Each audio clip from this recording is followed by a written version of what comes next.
Assalamualaikum warahmatullahi wabarakatuh. Shalom, Om Swastiastu, Namo Buddhaya, salam kebajikan, salam unggul, salam sehat bagi kita semua. Yang saya banggakan teman-teman semua yang melihat acara video ini dalam rangka podcast pengenalan Badan Eksekutif Mahasiswa Universitas Ngudi Hari ini bersama dengan saya Dimas Handoko, Presma dari Badan Eksekutif Mahasiswa tahun 2022-2023. Tak ada alasannya kalau saya tidak memperkenalkan apa sih itu BEM, dan teman-teman mungkin penasaran sih, apa saja yang ada di dalam BEM. Tak perlu panjang lama, mari saya jelaskan apa saja sih itu BEM. Yang pertama, kita akan belajar struktur yang ada di BEM. Apa saja sih yang ada di BEM, strukturnya itu apa saja? Mari kita lihat. Struktur yang ada di BEM, Universitas Ngudi itu terdiri dari pimpinan dan juga kementerian. Pimpinan yang saya maksud ini adalah Presiden Mahasiswa dan diwakilkan oleh Wakil Presiden Mahasiswa.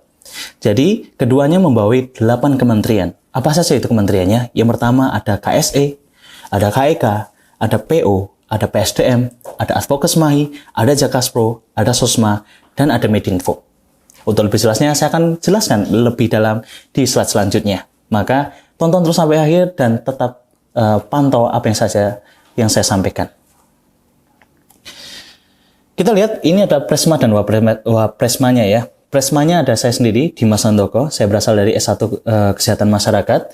Kemudian saya didampingi oleh Wapresma, yaitu Angelica Genta Avaningrum dari S1 Farmasi. Kita berada dalam satuan Kabinet Cakrawala. Di sini kami mengangkat visi dan misi, di mana visi kami adalah membangun sinergitas dan dengan sivitas akademika UNW, melalui pengembangan potensi internal dan kerjasama eksternal kampus. Kemudian misi kami, jadi di dalam visi, apa yang kami ingin tuju dalam visi kami realisasikan dalam misi kami.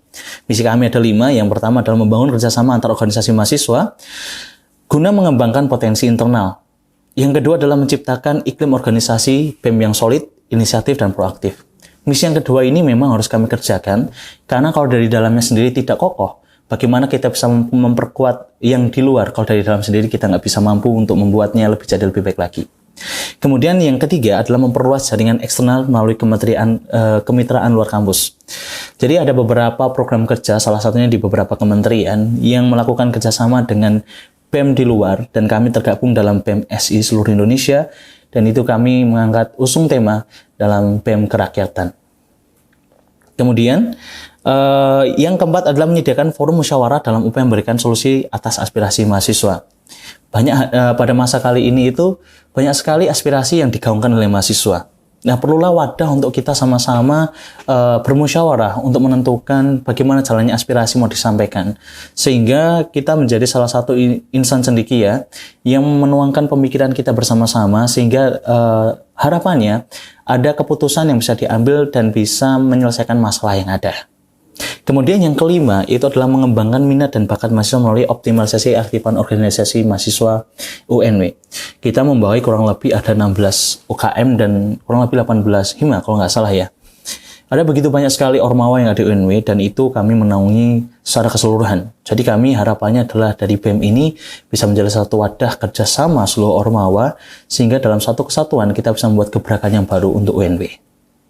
Itu visi misinya, dan ini perkenalan sebentar terkait dengan Presma dan Wapresmanya. Jadi kalau yang pengen lebih jauh lagi kenal apa itu BEM, tidak salahnya untuk kalian lihat di IG kami di BEM UNW. Cari saja, nanti akan langsung kelihatan. Jadi teman-teman jangan ragu untuk coba cek apa itu BEM UNW. Dan kami akan senang ketika kalian bergabung dengan kami di Badan Eksekutif Mahasiswa. Kita lanjut, untuk kementerian apa saja sih yang ada di BEM. Jadi Presma dan Wapresma itu tidak kerja sendiri. Mereka dibantu oleh beberapa kementerian, dan di bagian kementerian sendiri ada wakil menteri dan juga ada stafnya. Jadi kita akan kenal lebih dalam lagi, maka terus jangan pindah-pindah channel, tetap di sini, dan saya akan memberikan lebih dalam lagi apa saja kementerian yang ada di BEM. Oke, kita lanjut.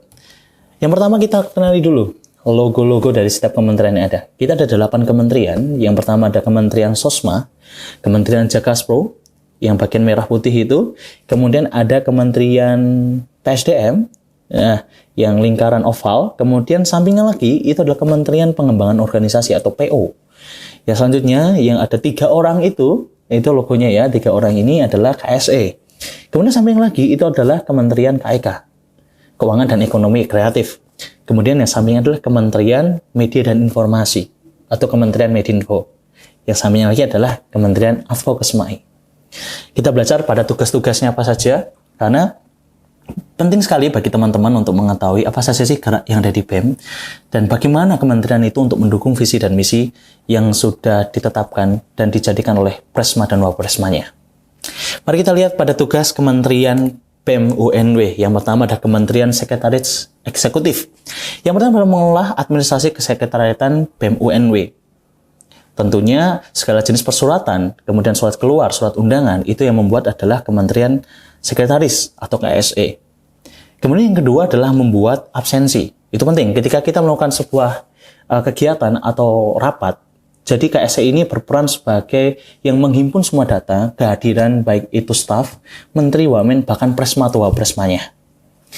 Kemudian notulensi. Jadi setiap rapat yang kita lakukan pasti ada notulensinya, dan itu yang membuat adalah KSE. Jadi segala jenis keputusan, karena segala jenis keputusan yang diambil oleh forum BEM itu akan mempengaruhi setiap gerak yang akan dilaksanakan oleh BEM, terkhususnya terkait kerjasama dengan ormawa-ormawa lainnya. Kemudian ada dokumentasi rapat BEM UNW, kemudian yang ketiga adalah mengolah arsip, surat menyurat, serta dokumen. Nah, ada tuh dokumen masuk atau surat undangan dari BEM lain, kemudian ada undangan Rakernas, kemudian ada undangan kita untuk musyawarah nasional atau Munas, kemudian ada musyawarah wilayah, Muswil. Jadi segala jenis persuratan yang masuk ataupun keluar itu wajib diarsipkan oleh kementerian ini, KSE. Memang kelihatannya mudah banget ya KSE ya, tapi jangan salah. Kementerian ini sangat pusing sekali, tapi ketika teman-teman yang ingin masuk KSE bisa menjadi sosok yang rapi menata arsip, kalian akan suka di kementerian ini. Karena kementerian ini sangat membantu arah gerak dari BEM, sehingga apa-apa yang kami lupa, kementerian ini selalu mengingatkan kami. Kemudian kita lanjut pada D, poin yang keempat ya, yang D, itu melakukan koordinasi dengan sekretaris setiap kegiatan BEM UNW. Jadi setiap kementerian itu pasti ada dipilih sekretaris menteri, kemudian ada sekretaris ormawa, Hima punya sekretaris, UKM punya sekretaris. Jadi segala sesuatunya kita di LPJ, jadi teman-teman KSE juga berperan dalam penerimaan proposal, kemudian ada juga penerimaan LPJ, koreksi segala macam, sehingga ormawa-ormawa yang ingin mengajukan pendanaan itu harus melalui KSE. KSE nanti akan meng-cross-check, kemudian meneliti apa saja yang salah dan perlu diperbaiki. Jadi nanti itu akan dilaporkan ke Presmanya, jadi Presmanya tinggal ACC dan tanda tangan, tapi Presmanya juga harus melihat apakah penggunaan ini sesuai dengan alokasi yang sudah disepakati di awal. Jadi KSE berperan penting dalam pengelolaan pengajuan pendanaan di setiap ormawa. Jadi inilah pintunya lah, istilahnya adalah pintu utama bagi ormawa untuk bisa melaksanakan kegiatan, untuk menerima kalau bisa ACC proposal dan LPJ sebagai laporan pertanggungjawaban yang nantinya selanjutnya akan diserahkan oleh Badan Program Mahasiswa atau BPM. Jadi yang pertama BEM, kemudian nanti akan dilanjutkan ke BPM setelah sekretaris ACC dan Presmanya memberikan tanda tangan dan cap stempel. Kemudian yang lanjutnya itu adalah melakukan penerbitan atau inventarisasi dari aset-aset BEM UNW. Tentunya di BEM itu setiap ormawa terkhusus, tidak terkhusus ya, tapi semua ormawa pasti punya aset atau inventaris. Salah satunya adalah mungkin printer, kemudian ada almari, ada meja. Ini UKM juga punya ruangan nih. Nah, segala jenis hal yang dimiliki oleh ormawa wajib disimpan atau diinventarisasi.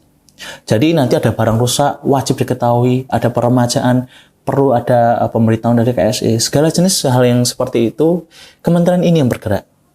Jadi teman-teman yang mulai tertarik dengan sistematika kerja dari KSE, boleh nih tanya-tanya atau DM aja di IG kami, nanti kami jawab. Oke. Kemudian kita lanjut pada kementerian selanjutnya adalah Kementerian Keuangan dan Ekonomi Kreatif. Pasti mikirnya teman-teman ini bendahara. Ya, nggak ada salahnya juga. Tapi nyatanya adalah kementerian ini juga bergerak dalam bidang keuangan. Dalam artinya adalah mengelola uang yang ada di ormawa, khususnya di BEM. Jadi, setiap ormawa itu punya DPM atau Dana Pengembangan Mahasiswa. Jadi DPM ini perlu dikelola, jangan sampai pengeluarannya kita nggak tahu dari mana asalnya dan untuk apa. Nah, KIK ini bergerak dalam mengantisipasi pengeluaran dana siluman. Wah, keren banget ya, dana siluman gitu ya, dana hitam, sehingga pertanggungjawabannya semuanya ada buktinya. Jadi KIK ini salah satu garda terdepan dalam mengantisipasi gerak tindakan korupsi. Keren banget itu. Tapi itu langkah yang lebih tinggi. Tapi nyatanya adalah mereka mengelola keuangan, ya mana keuangan ini mengatur keluar masuk penerimaan, pemasukan, dan pengeluaran yang ditujukan pada kegiatan-kegiatan yang dilakukan oleh setiap ormawa, khususnya di BEM. Mari kita lihat apa saja sih tupoksinya atau tugas pokok fungsinya yang ada bertanggung jawab penuh atas pengelolaan dan pengaturan keuangan BEM. Nah, kalau masalah uang, teman-teman yang senang banget megang uang ini cocok banget untuk masuk di Badan Kementerian Keuangan dan Ekonomi Kreatif atau KEK. Mungkin untuk teman-teman kesehatan, KEK ini bukan kekurangan energi kronik ya. KEK ini adalah keuangan dan ekonomi kreatif, jadi jangan dipadakan ya. Kemudian kita lanjut pada yang B, itu membuat dan merencanakan dan mengelola anggaran dana kegiatan yang dilakukan oleh BEM yang meliputi pembagian, pengeluaran, dan pemasukan. Seperti yang tadi yang saya jelaskan, jadi ada pembagian di setiap kementerian, pasti setiap kementerian butuh namanya pendanaan. Jadi satu DPM yang diturunkan oleh universitas, itu nanti kita rapatkan, kemudian ada pembagiannya. Jadi setiap kementerian punya dananya masing-masing. Dan itu yang mengelola adalah KIK. Kemudian yang ketiga adalah mengelola dan menarik kas seluruh anggota BEM dengan baik. Yang pernah jadi bendahara kelas ini sepertinya sudah nggak asing dengan tupoksi yang C ini ya. Bagi teman-teman yang agak galak itu ya mungkin sudah tahu bahwa KIK itu juga menarik uang kas. Tapi kalau di KIK-nya punya BEM sekarang itu orangnya tegas tapi baik, nggak galak itu kan. Jadi kita membayarnya dengan senang hati dan sukarela. Itu kan sebuah kesepakatan dan KIK bertugas untuk menariknya gitu. Kemudian yang kedua adalah membuat serta mengajak seluruh anggota internal BEM untuk aktif dalam kewirausahaan dalam melatih kemandirian. Jadi KIK juga perlu memikirkan gerak-gerak apa untuk menghasilkan pundi-pundi keuangan di Ormawa, khususnya di BEM gitu kan ya. Jadi bukan stuck mengelola, tapi mereka juga memikirkan bagaimana supaya BEM itu punya pemasukan. Bukan berarti kita diajarkan untuk tidak tergantung pada sesuatu yang ada, tapi kita berusaha untuk bisa mengembangkan diri kita sehingga keuangan kita bukannya stuck hanya untuk dari DPM aja. Jadi kita juga bergerak, bagaimana sih kita bisa memperoleh pundi-pundi keuangan yang lain, dari pemasukan yang lain, dan ini dari KIK bergerak di bidang itu. Kemudian yang E, yang E membuka dan menjalin hubungan kerjasama dengan pihak manapun khususnya dalam pendanaan kegiatan organisasi. Jadi kalau ada sponsorship, ormawa lainnya, atau hima yang mau kerjakan kerjasama, misalnya bazar atau segala macam, boleh itu menghubungi di kementerian kami. Jadi kita kerjasama, kita kerja bareng, nanti hasilnya dibagi sesuai dengan kerjasama.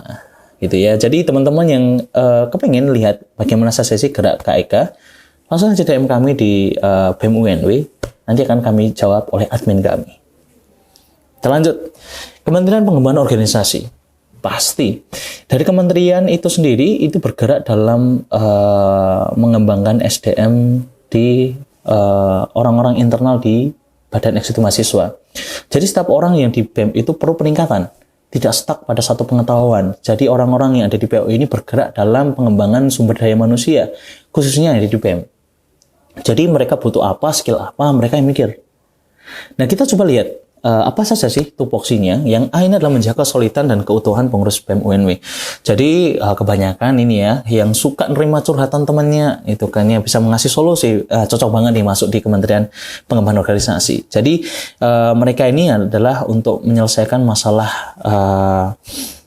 internal. Itu adalah mungkin saya bisa bilang itu adalah sebuah konflik internal ya, konflik internal yang ada di organisasi khususnya di BEM.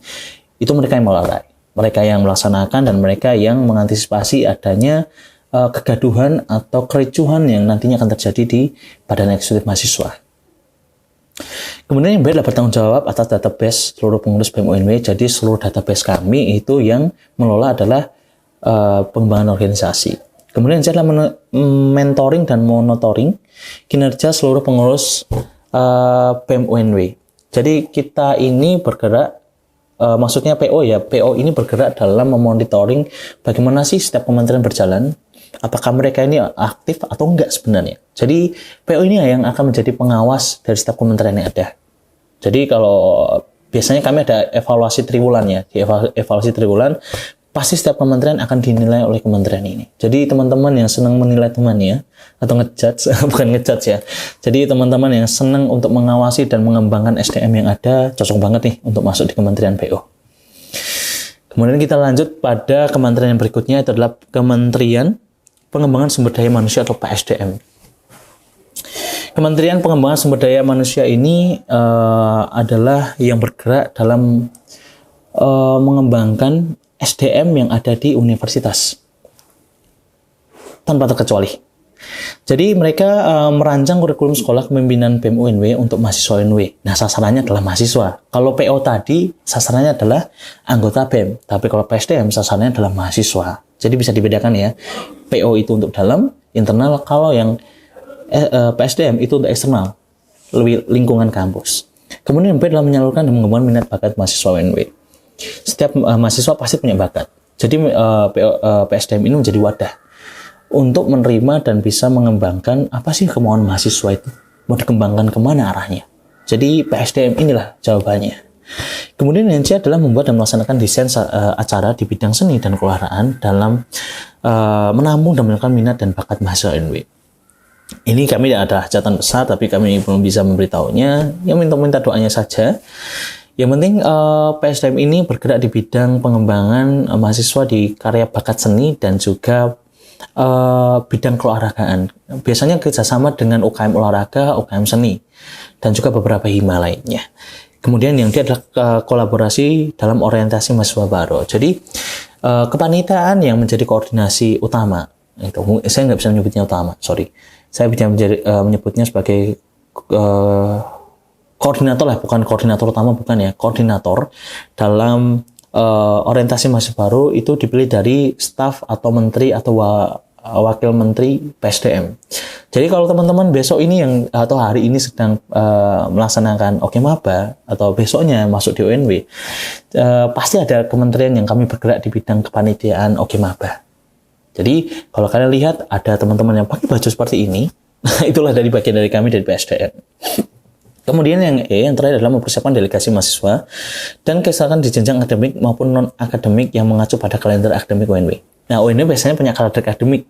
Biasanya ada lomba, terus kemudian ada jadwal yang kemarin ini ada PXI Minas, ada pekan olahraga. Jadi teman-teman sini yang PSDM berupaya untuk mencari bibit-bibit unggul lah istilahnya ya, untuk ikut dalam kegiatan-kegiatan yang seperti itu. Jadi untuk Kementerian Pengembangan Sumber Daya Manusia kurang lebih seperti itu. Jadi teman-teman yang tertarik, wah aku ini pengen banget nih untuk tertarik atau terpanggil untuk membangun SDM dan punya gagasan yang kreatif untuk bisa mengembangkan kualitas sumber daya mahasiswa, wah cocok sekali untuk masuk di Kementerian PSDM. Sekali lagi sama, kalau teman-teman kepo dengan apa itu PSDM, DM aja kami di Instagram. Pasti akan kami jawab oleh admin-admin kami. Kemudian selanjutnya, Kementerian Advokasi, Kesejahteraan, Mahasiswa dan Hubungan Internal atau Advokasmahi. Jadi mereka ini yang mengadvokasi aspirasi yang keluar dari mahasiswa untuk kita teruskan kepada pimpinan yang ada di universitas. Bapak Rektor, Bapak Ibu dan Bapak Wakil Rektor 1-4. Kemudian ke jenjang birokrat yang lainnya. Jadi teman-teman yang ada di advokasi ini bergerak dalam penyejahteraan mahasiswa dan hubungan internal antar ormawa dan juga mahasiswa. Yang apa saja sih tupoksinya? Kita coba lihat. Yang adalah menampung dan menyerap aspirasi mahasiswa. Dan tentunya ditindaklanjuti. Yang B adalah memberikan pelayanan kepada mahasiswa untuk mulai hak-haknya sehubungan dengan kebijakan-kebijakan strategis yang diambil oleh birokrasi untuk mahasiswa. Jadi setiap birokrasi atau pimpinan universitas pasti melakukan keputusan atau hal yang nantinya berdampak pada mahasiswa. Nah, biasanya mahasiswa memberikan aspirasinya untuk sama-sama menjadi feedback untuk pimpinan universitas, birokrasi yang ada, untuk nantinya kita olah dan nanti kita coba lihat, berdialog dengan ibu bapak yang ada di pimpinan universitas untuk menentukan jalan keluarnya. Itulah fungsi advokasmahi, dari kata advokasi. Nah, teman-teman kalau sering mendekati atau PDKT ini cocok banget yang masuk advokasi ini ya. Untuk teman-teman itu ya. Kemudian yang saya adalah melakukan fungsi advokasi yang terstruktur. Nah, fungsi advokasi terstruktur ini adalah dari pengambilan data, suara, diolah, kemudian disampaikan, bukan langsung menggeruduk gitu ya. Gerudukan itu artinya semua mahasiswa dikumpulkan langsung ke gedung utama itu enggak. Jadi kita mengumpulkan aspirasi dengan santun, kita menyampaikannya dengan santun juga. Itulah etika yang kita miliki sebagai sosok cendekiawan lah gitu ya. Tapi semuanya ada tahapannya. Kalau memang tidak bisa secara berdialog ya nanti kita ada caranya sendiri lain. Itu tergantung dari kesepakatan dari apa yang ada di mahasiswa. Itu biasanya pergolakan di mahasiswa itu biasa seperti itu. Jadi yang menangani hal yang seperti demikian itu ada di Advokas MAHI. Kemudian yang selanjutnya ada D, membangun jaringan dan komunikasi dengan ormawa dan birokrasi kampus dan semua lembaga di kampus. Jadi semua kegiatan yang ada di kampus, lembaga-lembaga apa saja di kampus itu nanti digabungkan oleh Advokas MAHI. Jadi dihubungkan oleh Advokas MAHI. Kemudian yang E adalah melakukan pembinaan dan follow up terhadap jaringan internal yang sudah dibangun. Apa-apa saja yang sudah dibangun oleh kementerian ini tentunya akan di follow up atau dirawat. Jadi teman-teman yang tertarik dalam Advokas MAHI, salah satunya, wah ini bagus banget sih, aku ada anak-anak yang bisa mendengarkan suara rakyat, itu keren banget itu ya, bisa masuk di Kementerian Advokas MAHI gitu ya. Kemudian kita lanjut lagi pada kementerian selanjutnya. Ini salah satu kementerian luar negeri kami. Kalau yang PSDM adalah Kementerian Dalam Negeri ya, kalau dalam jajaran kepresidenan.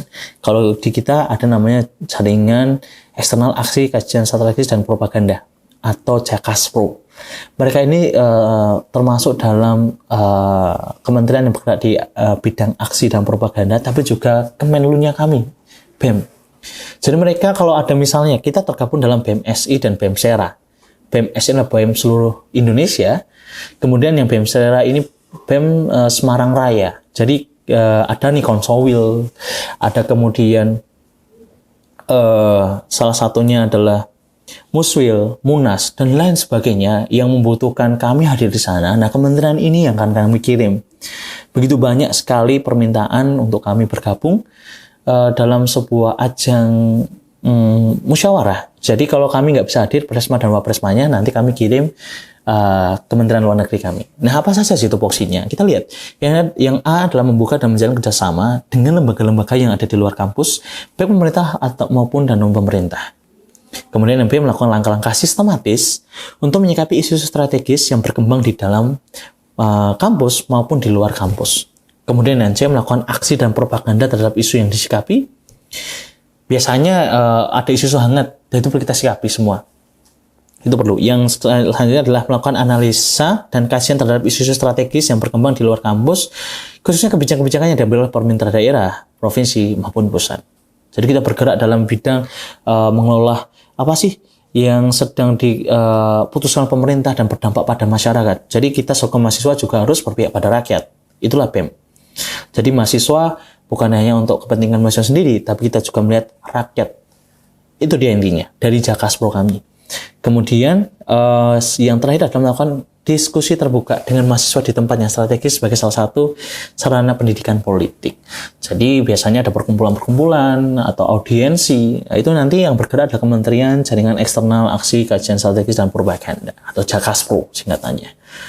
Bagi teman-teman yang senang jalan-jalan keluar atau bertemu dengan orang-orang baru, berdialog dan bertukar pikiran, cocok untuk masuk di Kementerian Jakaspro ini. Tak lupa, sekali lagi, kalau teman-teman ada pertanyaan, silakan DM kami di BEM UNW. Nanti kami jawab oleh admin kami. Nah, kita lanjut pada Kementerian Sosial Masyarakat. Nah, Kementerian Sosial itu SOSMA ya, berdiri di bidang sosial masyarakat ya. Ya, apa saja sih yang dilakukan oleh sosial masyarakat ini? Salah satunya adalah melakukan gerakan tanggap aksi sosial terhadap masyarakat yang sedang mendapatkan musibah. Kita melakukan open donasi, terus gerakan peduli sesama, dan penyaluran dana dari korban bencana, itu yang dilakukan oleh Kementerian Sosial Masyarakat. Kemudian melaksanakan kegiatan-kegiatan yang berkaitan dengan pengabdian masyarakat. Nah, pengabdian ini bisa dana desa binaan, terus dusun binaan, dan lain sebagainya. Banyak hal. Nah, orang-orang yang berjiwa sosial ini cocok sekali untuk masuk di Kementerian Sosial Masyarakat. Kemudian ada yang melakukan kegiatan yang terencana untuk pembinaan masyarakat sebagai upaya meningkatkan kepekaan masyarakat terhadap lingkungan. Jadi, ketika ada sesuatu yang tidak seharusnya terjadi, mereka ini adalah orang-orang yang peka untuk melihat keadaan situasi di lingkungan sekitarnya. Butuh apa mereka? Kita bergerak untuk melengkapi apa yang mereka butuhkan. Jadi Kementerian Sosma itu adalah orang-orang, isinya orang-orang peka. Harusnya. Di kementerian kami kemarin ada kegiatan membantu galang dana untuk teman-teman yang ada di kebencanaan, ada yang tanah longsor dan lain sebagainya. Jadi kami bantu mereka dalam karena kemarin itu masih online ya, mungkin kita hanya sebatas penyaluran dana. Tapi untuk beberapa waktu lalu di BEM sebelumnya kita turun ke jalan, kita mengadakan aksi sosial terhadap masyarakat dan kita melakukan penggalangan dana secara lapangan. Kemudian yang dia adalah menjadi fasilitator dalam bantuan hukum untuk masyarakat. Dan yang ada membuka pendaftaran relawan mahasiswa UNW khususnya dan membutuhkan kesadaran mahasiswa dalam mengaplikasikan disiplin ilmunya di dalam masyarakat. Jadi misalnya dari kesehatan masyarakat, ya membantu di bidangnya, kemudian di farmasi membantu di bidangnya, kemudian di keperawatan membantu di bidangnya, nanti di lokasi-lokasi yang terkena dampak bencana. Biasanya seperti itu ya. Jadi itu Kementerian Sosial Masyarakat, jadi teman-teman yang peka banget, pasti punya kepedulian dan rasa sosial yang tinggi, cocok banget untuk masuk dalam Kementerian Sosial Masyarakat. Lanjut, ini kita kementerian terakhir adalah media dan informasi. Ya teman-teman yang suka gadget dan elektronik, cocok banget nih untuk masuk di Kementerian Media dan Informasi. Dan apa saja sih tugasnya? Yang ada memberikan informasi yang sedetail mungkin hal-hal yang berhubungan dengan UNW maupun luar UNW. Jadi informasi yang keluar dari kampus nanti kita upload, informasi dari BEM kita upload, informasi dari manapun yang berhubungan dengan kampus dan Ormawa itu kita upload supaya teman-teman dapat informasinya. Jadi diseminasi informasinya tersebar dengan sangat cepat. Kemudian yang B adalah menyalurkan informasi kemahasiswaan dan kegiatan BEM UNW melalui media cetak maupun media online. Tapi karena kita sedang terjang pandemi kemarin, kebanyakan online ya. Biasanya kita menggunakan platform IG. IG-nya itu tadi ya, cari aja BEM UNW langsung ketemu itu, underscore, saya lupa apa itu ya. Kemudian C membantu seluruh kementerian dalam penyebaran informasi untuk menjalankan fungsi kelembagaan. Jadi kementerian punya kegiatan apa, nanti akan dibantu oleh Kementerian Media dan Informasi dalam pembuatan pamflet, pembuatan video, pembuatan segala macam berhubungan dengan kegiatan yang nanti kita upload sebagai media pemberitahuan. Kemudian dia memperkuat media sosial BEM kampus, BEM UNW untuk mempermudah alur komunikasi dengan lembaga inter dan ekstra kampus. Dan yang terakhir adalah membuat buku kenangan perjalanan BEM selama masa itu berada, atau biasanya itu saya lupa, tapi biasanya itu dalam blogbook ya, biasanya dalam blogbook kegiatan nanti kita bikin. Nanti bisa tuh untuk sama-sama kita lihat apa saja sih yang sudah kita kerjakan dalam satu kepedulian. Nanti mereka yang mengarsipkan baik itu foto kegiatan, foto video yang sudah kita laksanakan, itu yang mengarsipkan itu adalah teman-teman media dan informasi. Jadi teman-teman yang pandai ngedit, pandai mengilustrasikan, dan bisa ngedit apapun itulah, cocok banget nih untuk masuk dalam Kementerian Media dan Informasi. Yang terakhir adalah manfaat bergabung di BEM. Tentunya menambah wawasan dan pengalaman. Dua, mengubah pola pikir yang positif dari teman-teman yang kikuk dalam berbicara, nanti akan fasih sendiri. Karena kami seringkali mengadakan forum pembicaraan dan nanti akan teman-teman diminta untuk memberikan gagasannya. Apa sih yang bisa teman-teman berikan? Nah, itu kan melatih dalam kepemimpinan kalian. Kemudian yang tiga, memiliki jiwa kepemimpinan yang lebih baik. Karena di BEM akan diminta untuk kamu bisa memutuskan apa yang menjadi salah satu gagasan pemikiranmu. Dan yang empat, memiliki waktu yang lebih produktif. Tidak hanya sekedar tidur rebahan, jadi teman-teman punya waktu untuk mengembangkan soft skill maupun hard skill-nya dalam BEM, karena kalian akan bertemu dalam lintas prodi, lintas fakultas, jadi berjuta-juta warna di sana. Nanti kalian bertemu dengan lintas keilmuan yang berbeda, jadi kalian akan belajar banyak di sana, belajar dari orang-orang hukum, belajar dari orang-orang keperawatan, belajar dari orang-orang farmasi, belajar dari orang-orang kesmas. Jadi banyak sekali kolaborasi yang di dalamnya. Jadi kita akan berkembang lebih baik, bukan stuck dalam satu pandangan saja, tapi melihat dari sudut pandang yang berbeda.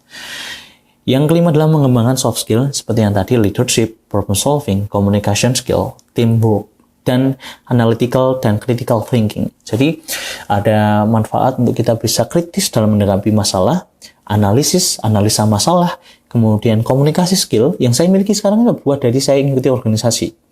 Jadi ketika saya bisa sangat lancar berbicara, itu adalah salah satu soft skill yang saya terima ketika saya bergabung dalam organisasi. Jadi masuk organisasi bukanlah sebuah kerugian. Masuk organisasi adalah sebuah keuntungan dan sebuah kesempatan yang mungkin teman-teman tidak akan dapat ketika kalian nanti lulus ataupun lepas dari kampus nanti. Yang terakhir ini ya, ini yang santai-santai ya. Ini ada beberapa kegiatan-kegiatan yang ada di UNW yang dari kemarin ya, dari BEM ya, ada pelantikan, itu saya sendiri sedang difoto. Difoto waktu pelantikan jadi ketua BEM, ya syukurnya puji Tuhan, saya yang dipilih. Kemudian ada sidang pleno pertama, itu kami seluruh kementerian hadir, kita membahas agenda apa saja yang mau kita buat, langkah arah apa saja yang mau kita kerjakan dari setiap masing-masing kementerian, dan diketahui oleh Presma dan Wapresmanya. Tentunya harus diketahui sama Bapak Wakil Rektor 3, selaku bidang kemahasiswaan kami. Kemudian ini kemarin ada santunan Ramadan, kemudian ada silaturahmi buka bersama dan pembina organisasi mahasiswa Ormawa. Ada, nah ini kerjanya dari tadi Jakaspro, ada New Friend. Nanti ini kemarin kami barusan dari UKSW. Kalau teman-teman UKSW lihat ini, salam dari UNW, dan juga dari kemarin kami dari Undaris juga. Kami ketemu dengan BEM dan teman-teman lembaga yang ada di UKSW juga. Kemudian kemarin kita juga ada konsolidasi rapat Korwil BEM SI. Tapi ini sepertinya adalah di BEM Sera. Yang foto ini adalah di BEM Sera bersama dengan Pres Ardianita dari USM. Kalau Pres Ardianita lihat ini, salam dari UNW juga, Pres. Kemudian kita lihat lagi yang di lainnya. Kemudian ada kegiatan Female Festival Sri Kandi. Jadi di advokasi itu ada badan namanya Sri Kandi. Kemudian ada namanya Female Festival atau Festival Perempuan Indonesia atau mahasiswa itu ya. Jadi kemarin ada perlombaan banyak dan sudah dilaksanakan. Kemudian kemarin ada pelatihan dasar kepemimpinan berkolaborasi dengan komisi yang ada di BPM dengan PSDM. Kemudian ada rapat bulanan BEM. Kemudian rapat bulanan itu rapat yang saya kerjakan dengan teman-teman lainnya. Presidium, jadi ada presidium dan juga staf. Presidium itu menteri dan wamennya. Kalau yang di luar presidium adalah staf-stafnya. Kemudian yang terakhir ada pelantikan pengurus GKC. Itu saya kerjasama dengan Ketua BPM, Mbak Carolina Wikanintias. Jadi kami melakukan untuk mengurusi gedung yang terdapat ruang-ruang UKM-nya. Jadi itu sebagian kecil dari kegiatan kami yang mau saya sampaikan, apa saja yang kita kerjakan di UNW. Dan mungkin itu saja perkenalan kami, agak lama, tapi saya harapnya teman-teman tidak bosan. Dan saya juga mohon maaf bila dalam penyampaian saya ada salah kata yang kurang berkenan dari teman-teman dan di hati saudara semua. Saya tunggu teman-teman dalam keikutsertaannya dalam organisasi, baik itu di BEM, Hima, maupun di UKM, maupun di PPM. Saya Dimas Handoko, selaku Presma, pamit undur diri di hadapan kalian. Saya akhiri. Wassalamualaikum warahmatullahi wabarakatuh. Shalom, Om Swastiastu, Namo Buddhaya, salam kebajikan, salam unggul, salam sehat bagi kita semua. Terima kasih.